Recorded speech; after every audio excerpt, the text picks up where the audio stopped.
Hello students. आज हम prime time में, ये आपका चैप्टर 5 है, क्लास 6 का। ये लेक्चर नंबर 1 है हमारा। और आज हम प्राइम टाइम पढ़ेंगे।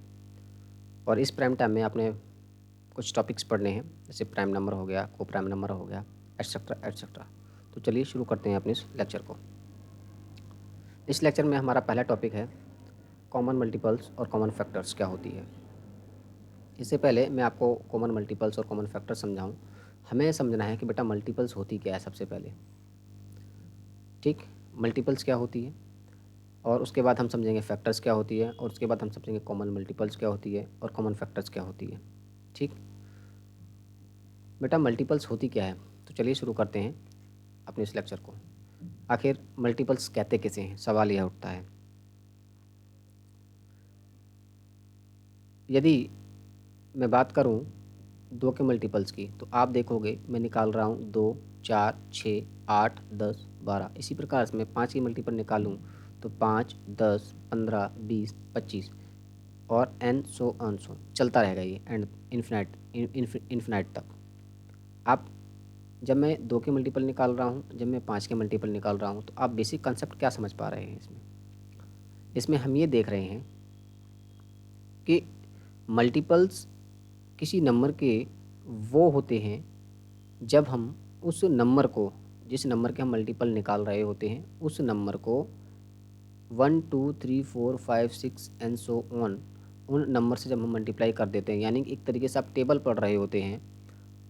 ठीक है, तो वही उसके मल्टीपल्स कहलाए। ठीक, और एनसीईआरटी की परिभाषा के अनुसार अगर मैं बात करूं कि जो आपको नंबर दिया हुआ है, सपोज मेरे को 2 नंबर दिया हुआ है, इस 2 नंबर के मुझे मल्टीपल्स निकालने हैं। इस नंबर्स को जब मैं किससे, होल नंबर से मल्टीप्लाई कर दूं, किससे बेटा, होल नंबर से मल्टीप्लाई कर दूं, ठीक है, तो वही उस नंबर के मल्टीपल्स कहलाए। ठीक है, अच्छा, सवाल यह उठता है होल नंबर क्या होता है। ठीक है, तो हम सबसे पहले हम होल नंबर समझ लेते हैं। बेटा, होल नंबर होता कुछ नहीं है, आपने ज़्यादा डीप में जाना नहीं है, ताकि आप इस कॉन्सेप्ट को समझ सको, इसलिए आपने होल नंबर समझना है। होल नंबर सदैव 0 से स्टार्ट होता है, और ये सारी पॉजिटिव वैल्यू होती हैं। कैसी वैल्यू होती हैं, ऑल पॉजिटिव वैल्यूज़। ठीक है बेटा, 0 के बाद जो भी पॉजिटिव वैल्यूज़ होती हैं, वह सारी वैल्यू इस होल नंबर के अंतर्गत आती हैं। बात समझ में आई। इसके अंदर कभी फ्रैक्शंस नहीं आएगी, इसके अंदर कभी भी डेसिमल नहीं आएगी। ठीक, इसके अंदर क्या होगी बेटा, 0 इंक्लूड होगा, और जितने भी पॉजिटिव नंबर हैं वो सारे होल नंबर कहलाए। ठीक, तो मैंने क्या कहा, यदि आप किसी नंबर का मल्टीपल निकालना चाहते हो, तो उस नंबर को होल नंबर से मल्टीप्लाई करते जाओ, उसके मल्टीपल्स निकलते चले जाएंगे। जैसे यदि मैं 2 को 0 से मल्टीप्लाई करूँ तो आंसर आएगा 0। यदि मैं 2 को 1 से मल्टीप्लाई करूँ तो आंसर आएगा 1। ठीक है, लेकिन 0 तो एक होल नंबर है, क्या ये इसका मल्टीपल होगा, बिल्कुल नहीं, क्योंकि क्या है, एक होल नंबर है। ठीक है, तो कहाँ से स्टार्ट हो जाएगा, 1 से स्टार्ट हो जाएगा। यदि मैं 2 को 2 से मल्टीप्लाई करूँ तो आंसर होगा मेरा 4। यदि मैं 2 को 3 से मल्टीप्लाई करूँ तो आंसर होगा मेरा 6। यानी 1 होल नंबर है, 2 होल नंबर है, 3 होल नंबर है। बात समझ में आई, क्या है, 1 होल नंबर है, 2 होल नंबर है, 3 होल नंबर है। ठीक, और ये कहाँ तक जाते हैं, इन्फिनिट तक जाते हैं। ठीक, तो आई होप आपको मल्टीपल का कॉन्सेप्ट समझ में आया होगा, मल्टीपल्स होती क्या है। ठीक है, यही मैंने परिभाषा लिखी है, क्या लिखी है, कि multiple of a number is the product of that number and any whole number. या फिर सिंपल फॉर्म में आप कह सकते हो कि multiples are the numbers you get when you multiply a given number by 1, 2, 3, 4 so on. ठीक, अब इसमें सबसे बड़ा सवाल यह उठता है बेटा, कभी कभी एक नंबर में आपसे एग्जाम में ये पूछ सकता है कि बेटा, जो नंबर दिया हुआ है, ठीक है, उस नंबर में सबसे स्मॉलेस्ट मल्टीपल क्या होगा, सवाल आपसे पूछ सकता है। तो देखो, जब मैंने 2 के मल्टीपल्स निकाले तो आप देख पा रहे होंगे इसमें सबसे छोटा मल्टीपल्स आपको 2 ही नज़र आ रहा है। जब मल्टीपल 5 के हमने देखे इस पूरे के अंदर, तो मल्टीपल 5 में हमें से छोटा, सबसे छोटा मल्टीपल 5 नज़र आ रहा है। कहने का मतलब ये है कि यदि आपसे सबसे स्मॉलेस्ट मल्टीपल पूछता है, तो वह नंबर अपने आप में खुद स्मॉलेस्ट मल्टीपल होता है जिसको हम निकाल रहे होते हैं। आई होप आपको ये चीज़ समझ में आई होगी। दूसरी चीज़ आपने सबसे इम्पोर्टेंट चीज़ ये याद रखनी है कि प्रत्येक नंबर, जिस भी नंबर का आप मल्टीपल्स निकाल रहे हैं, प्रत्येक नंबर के पास इन्फिनाइट मल्टीपल्स होते हैं। इन्फिनाइट का मतलब होता है अनगिनत मल्टीपल्स होते हैं। यानी यदि मैं 2 के मल्टीपल्स को यहाँ ख़त्म करना चाहूँ तो ये यहाँ ख़त्म नहीं होगा, ये आगे बढ़ता हुआ चला जाएगा। इसी को हम इन्फिनाइट कह सकते हैं। ठीक है, आगे हम बढ़ते हैं कि कॉमन मल्टीपल्स क्या होते हैं। इस कॉमन मल्टीपल्स को हम आगे समझेंगे। बेसिकली आपने बस मल्टीपल्स को समझना था और इस मल्टीपल्स की परिभाषा मैंने आपको बता दी क्या होती है। आई होप आपको मल्टीपल समझ में आया होगा। ठीक, तो चलिए हम आगे बढ़ते हैं।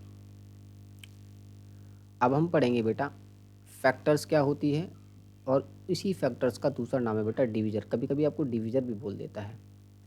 ठीक है, आइए देखते हैं। आप ये देखिए, मैं फैक्टर 6 के निकाल रहा हूँ और मैंने फैक्टर 12 के निकाले हैं। यदि आप गौर करेंगे, इसके 1 2 3 6 फैक्टर, कितने फैक्टर, इसके 4 फैक्टर हैं, और इसके 1 2 3 4, ठीक है, 6 12, और इसके कितने फैक्टर हैं, 6, टोटल 6 फैक्टर्स, 12 के 6 फैक्टर निकल के आए हैं। आखिर ये निकले कैसे? तो आप इसमें यह देख पा रहे होंगे, यदि मैं 6 के फैक्टर की बात करूँ, ठीक है, यदि मैं इस 6 का फैक्टर निकाल रहा हूँ तो बेटा यदि इस 6 को यदि मैं 1 से एग्जैक्टली डिवाइड कर दूँ तो हमें रिमाइंडर क्या मिलेगा, शून्य मिलेगा, कोई रिमाइंडर नहीं मिलेगा। इसी प्रकार यदि 6 को मैं 2 से डिवाइड कर दूं तो हमारे पास क्या रिमाइंडर मिलेगा, शून्य मिलेगा। और इसी प्रकार यदि मैं 3 से इसको डिवाइड करूं तो हमारे पास रिमाइंडर क्या मिलेगा, शून्य मिलेगा। और इसी प्रकार यदि मैं 6 से इसको फिर से डिवाइड कर दूं तो हमारे पास रिमाइंडर क्या मिलेगा, हमारे पास रिमाइंडर मिलेगा, शून्य मिलेगा। क्या आपको समझ में आ रहा है?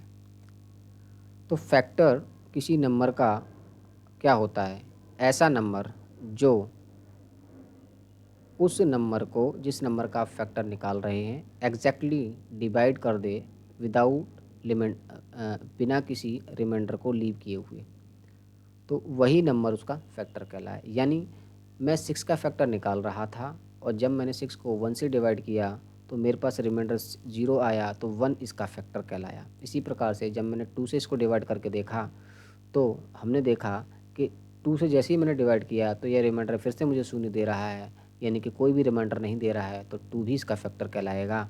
इसी प्रकार से अगर मैं 3 से बात करूं तो 3 से मैंने जब इसको 6 को डिवाइड किया तो बेटा तो भी हमें रिमाइंडर 0 दे रहा है, तो 3 इसका फैक्टर कहलाएगा। क्या 4 इसका फैक्टर कहलाएगा? अगर मैं 4 को 6 के डिवाइड करूँ तो 4 2 जा 8, 4 1 जा 4 2, बेटा नहीं। क्यों? क्योंकि ये एग्जैक्टली डिवाइड नहीं कर रहा है, क्योंकि यहाँ रिमाइंडर हमें मिल रहा है। क्या मिल रहा है हमें? यहाँ हमारे पास रिमाइंडर मौजूद है, तो बेटा 4 इसका फैक्टर नहीं होगा। आई होप आपको समझ में आया होगा, 4 इसका फैक्टर नहीं होगा। ठीक, इतनी बात आपको समझ में आई। तो फैक्टर क्या होती है, एक ऐसा नंबर जो उस नंबर को एग्जैक्टली डिवाइड कर दे बिना किसी रिमाइंडर को छोड़े हुए, तो वह उसका फैक्टर कहलाया। आई होप आपको समझ में आया होगा। और आपको एक चीज़ इन दोनों में कॉमन नज़र आ रही है, क्या कि बेटा 1 एक ऐसा फैक्टर है जो प्रत्येक नंबर में पाया जाता है, एक नंबर में पूछ सकता है। ठीक है, तो 1 याद रखना है, फैक्टर 1 किस एक ऐसा नंबर है जो प्रत्येक नंबर में पाया जाता है। दूसरी बात, यदि आपसे यह पूछ ले कि भाई बताइए सबसे लार्जेस्ट फैक्टर क्या है, यदि आपसे पूछ ले बताइए सबसे लार्जेस्ट फैक्टर क्या है, आप 6 की तरफ गौर करें, आप फैक्टर 12 की तरफ गौर करें। ठीक है, हम ये देख पा रहे हैं जब हम 6 के फैक्टर निकाल रहे हैं तो सबसे बड़ा फैक्टर 6 निकल रहा है। हम 12 की बात करें तो जब हम 12 के फैक्टर निकाल रहे हैं तो सबसे बड़ा फैक्टर क्या निकल रहा है, 12 निकल रहा है। तो इससे क्या साबित होता है कि बेटा यहाँ जो नंबर, जिस नंबर के आप फैक्टर निकाल रहे होते हैं, वह नंबर ही अपने आप में सबसे बड़ा फैक्टर होता है। बात समझ में आई? यह दूसरा पॉइंट मैंने समझाया। तीसरा पॉइंट याद रखना है कि जब भी आप प्राइम नंबर्स के फैक्टर्स निकालेंगे, किसके? प्राइम नंबर्स के। मैं बताऊंगा प्राइम नंबर्स होती क्या है। जब भी आप प्राइम नंबर्स के फैक्टर्स निकालेंगे तो उसके केवल 2 ही फैक्टर्स होंगे। यानी मैं कह रहा हूँ कि जब भी आप प्राइम नंबर्स के फैक्टर्स निकालेंगे, ठीक है, इसके कितने फैक्टर होंगे? ओनली 2 फैक्टर्स होंगे। कितने होंगे? Only 2 factors. कौन कौन सा? एक तो 1 एंड इटसेल्फ। कौन कौन से? 1 एंड इटसेल्फ। एक तो 1 होगा और वह अपने आप में होगा। प्राइम नंबर्स क्या कहलाते हैं? सवाल उठता है बेटा, प्राइम नंबर्स क्या कहलाते हैं? प्राइम नंबर्स ऐसे नंबर्स होते हैं जिनके पास दो ही फैक्टर्स होते हैं। प्राइम नंबर्स आर कॉल्ड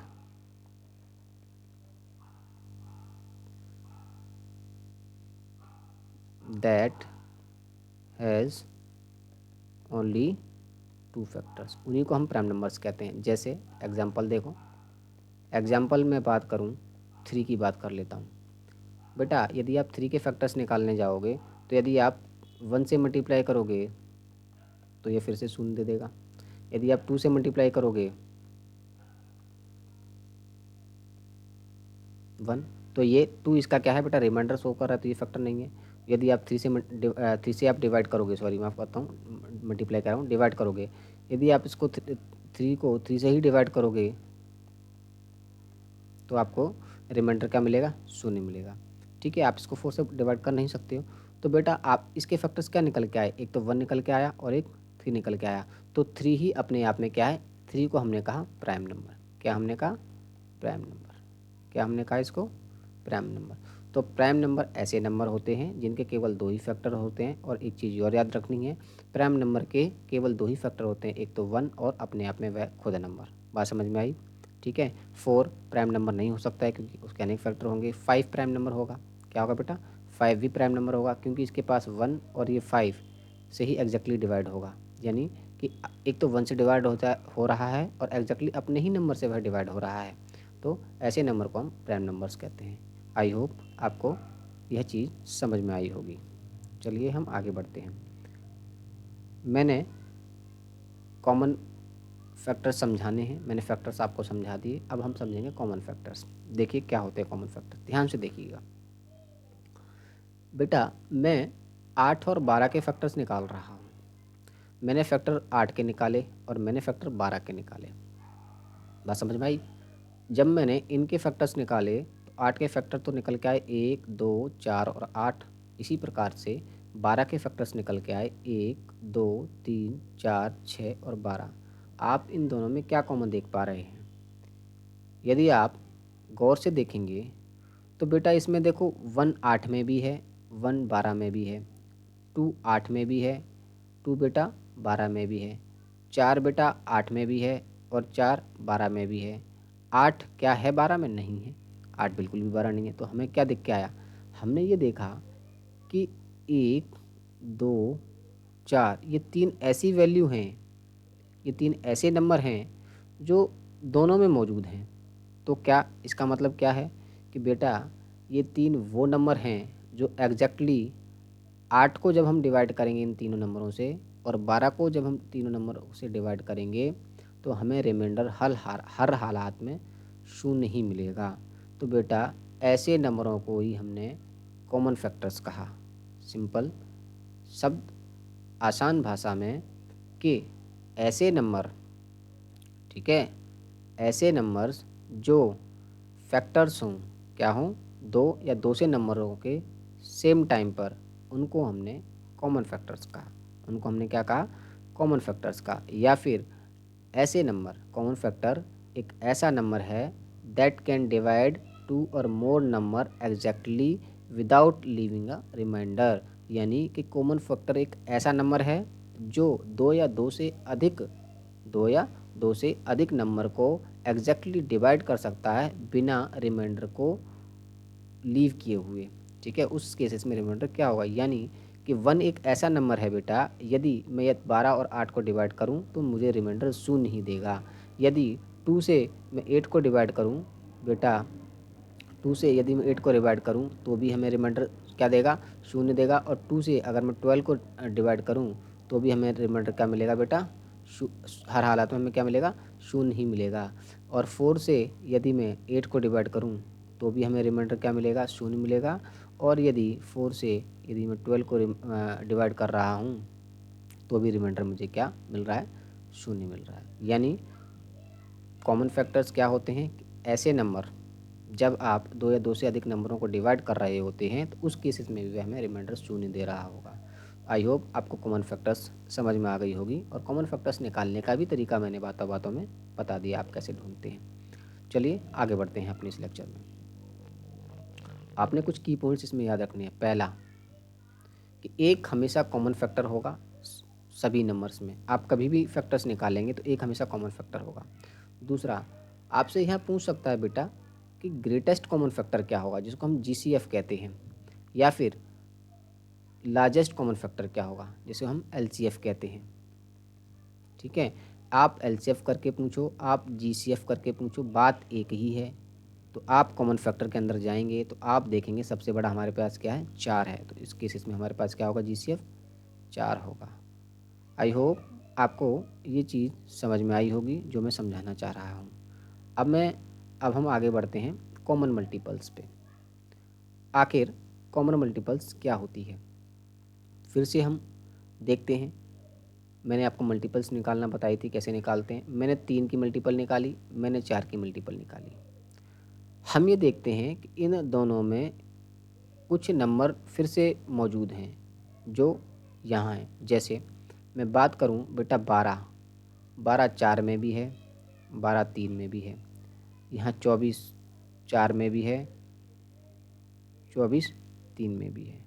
तो ये इसके कॉमन मल्टीपल्स कहलाए। एज कॉमन फैक्टर्स जैसे निकालते हैं वैसे ही कॉमन मल्टीपल्स कहलाए। क्या होती है कॉमन मल्टीपल्स की परिभाषा, आई होप आप समझ पा रहे होंगे। A common multiple is a number that is a multiple of 2 और मोर नंबर्स। यानी कि कॉमन मल्टीपल्स एक ऐसा नंबर होता है, कैसा नंबर होता है, जो 2 या 2 से अधिक नंबर का मल्टीपल होता है। बात समझ में आ रही है। यानी कि यह, यदि मैं 12 के मल्टीपल निकालूं तो यह बेटा 3 में भी आएगा, यह 4 में भी आएगा। ठीक है, यानी कि 2 या 2 से अधिक नंबर का यह मल्टीपल हो सकता है। यानी इसका मतलब ये है कि it appear in the multiplication tables of both number.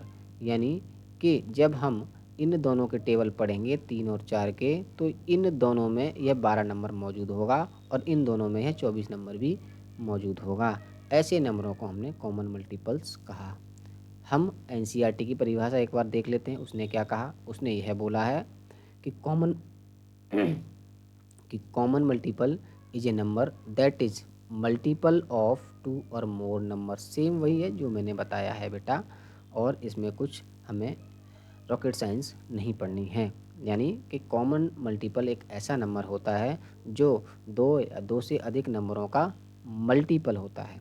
I hope आपको यह समझ में आया होगा कॉमन मल्टीपल क्या होता है, कॉमन फैक्टर्स क्या होती है। दोनों में कन्फ्यूजन नहीं होनी चाहिए।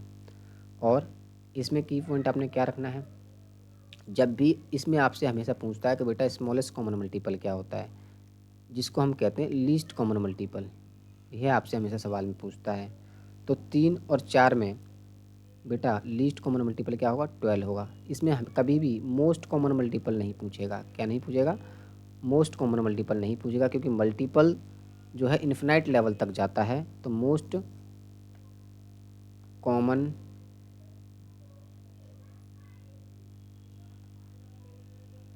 मल्टीपल क्या होता है बेटा, इसका इन्फिनाइट होता है। क्या होता है, इन्फिनाइट होता है।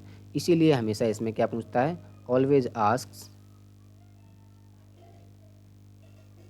Least common multiple. हमेशा आपसे एलसीएम पूछता है कि बेटा लीस्ट कॉमन मल्टीपल क्या होता है। तो 3 और 4 में अगर आप बात करो तो लीस्ट कॉमन मल्टीपल क्या है, 12 है। क्या है, 12 है। आई होप आपको यह कॉन्सेप्ट समझ में आया होगा। इस कॉन्सेप्ट में हम आगे बढ़ते हुए प्राइम नंबर को, परफेक्ट नंबर को हम पढ़ेंगे। आखिर परफेक्ट नंबर क्या होती है। ठीक है,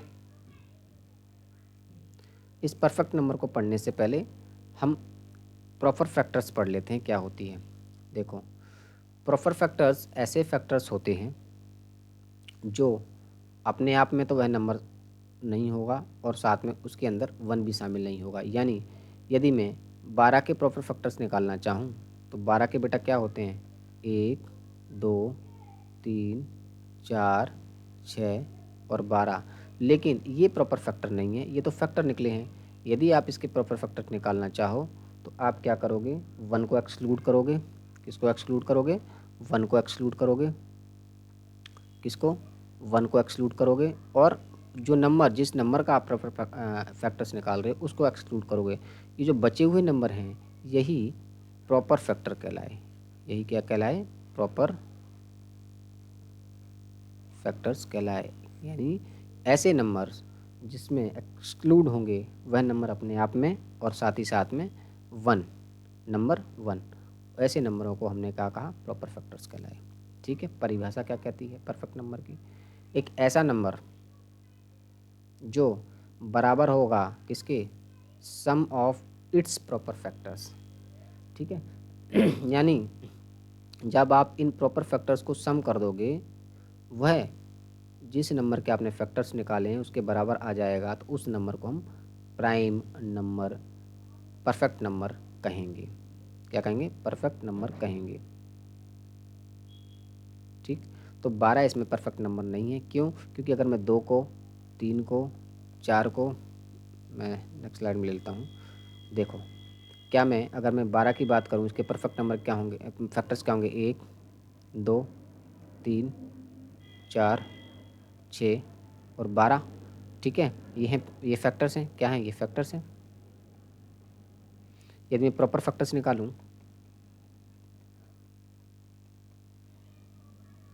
तो क्या होंगे बेटा, 2 होंगे, 3 होगा, 4 होगा और 6 होगा। परिभाषा क्या क्या कहती है परफेक्ट नंबर की? परिभाषा क्या कहती है परफेक्ट नंबर की? अगर मुझसे बोले परफेक्ट नंबर बताइए तो क्या कहती है? मैंने बोला सम ऑफ प्रॉपर फैक्टर। अगर आप प्रॉपर फैक्टर को सम कर दोगे, बराबर आ जाए किसके,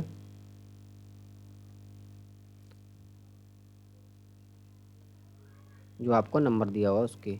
यानी इनका मैं सम करूं, जो नंबर मुझे दिया हुआ क्या, 12, इस 12 के यदि बराबर आ जाता है क्या, सम ऑफ प्रॉपर फैक्टर, तो क्या हो जाएगा ये, क्या हो जाएगा ये, परफेक्ट नंबर कहलाएगा। क्या है, नहीं। क्यों? 10, 13 और 2 15 आ रहा है जो बराबर नहीं है 12 के, तो यहाँ कहेंगे hence 12 is not a perfect number. अब हम एनसीईआरटी की परिभाषा से पढ़ते हैं बेटा, क्योंकि आपके एग्जाम में एनसीईआरटी की परिभाषा से ही क्वेश्चंस पूछे जाएंगे। ठीक है बेटा, एक तो तरीका ये है, आप परफेक्ट फैक्टर्स ऐसे निकाल सकते हैं। दूसरा क्या कहा उसने, परफेक्ट नंबर किसे कहेंगे,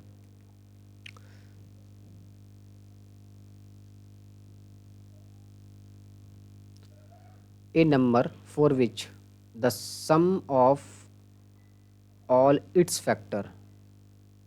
एक नंबर जिसके आपने फैक्टर्स निकाले हैं, यदि आप उनको सम कर दो और वह बराबर हो जाए किसके, is equal to the twice of the number. यानी कि जो नंबर आपको दिया हुआ है, जिस नंबर के आपने फैक्टर्स निकाले हैं, यदि उसको आप दुगना कर दो, वह उसके बराबर हो जाए सम ऑफ ऑल इट्स फैक्टर्स के, तो उसको परफेक्ट नंबर कहा गया है। कैसे? जैसे मैं बात करता हूँ, अगर मैं फैक्टर्स निकालूँ 28 के, ठीक है, 28 के फैक्टर निकालूँ तो क्या निकलेंगे बेटा इसके फैक्टर्स, 1, 2, 4, 7, 1, 2, 4, 7, 14 और 28, ये इसके फैक्टर्स निकल के आए। क्या कहती है एनसीईआरटी की परिभाषा, कि सम ऑफ, क्या कहता है कि सम ऑफ ऑल फैक्टर्स,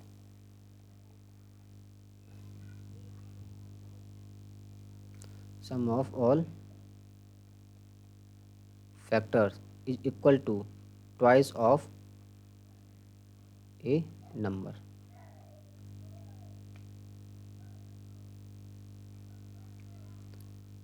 बराबर होगी ट्वाइस ऑफ नंबर। ये परिभाषा आपने याद रखनी है, ये हमेशा, ये इम्पोर्टेंट है।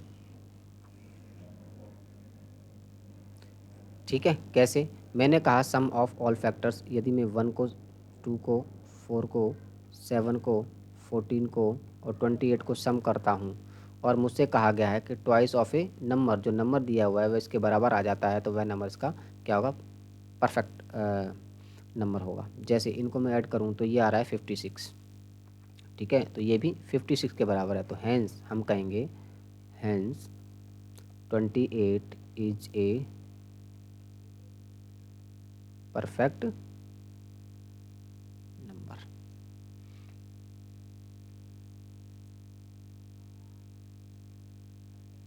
28 इज़ ए परफेक्ट नंबर। तो आई होप आपको कॉन्सेप्ट समझ में आया होगा जो मैं समझाना चाह रहा हूँ परफेक्ट नंबर क्या होता है। इस केस में भी आप देख लीजिए कैसे निकालेंगे। मैंने कहा कि सम ऑफ ऑल फैक्टर्स, यदि आप सभी फैक्टर का सम करें 1 2 3 4 6 और 12 और वह बराबर होना चाहिए इस 12 के। क्या ये बराबर आएगा? बिल्कुल नहीं आएगा, बिल्कुल नहीं आएगा, नहीं। ठीक है, तो ये क्या होगा? बराबर नहीं होगा किसके? 24 के। ठीक है, इसका जब आप सम करोगे तो ये बराबर नहीं होगा 24 के, तो बेटा 12 आपका क्या होगा? परफेक्ट नंबर नहीं कहलाएगा। आई होप आपको परफेक्ट नंबर्स और कॉमन फैक्टर कॉमन मल्टीपल में आपको फ़र्क समझ में आया होगा। ठीक है, नेक्स्ट क्लास में हम परफेक्ट नंबर निकालना सीखेंगे, कैसे निकाले जाते हैं, और उसके बाद हम अगले लेक्चर को आगे कंटिन्यू करेंगे। आई होप आपको लेक्चर समझ में आया होगा। हमारे चैनल को सब्सक्राइब करना ना भूलें। Thank you.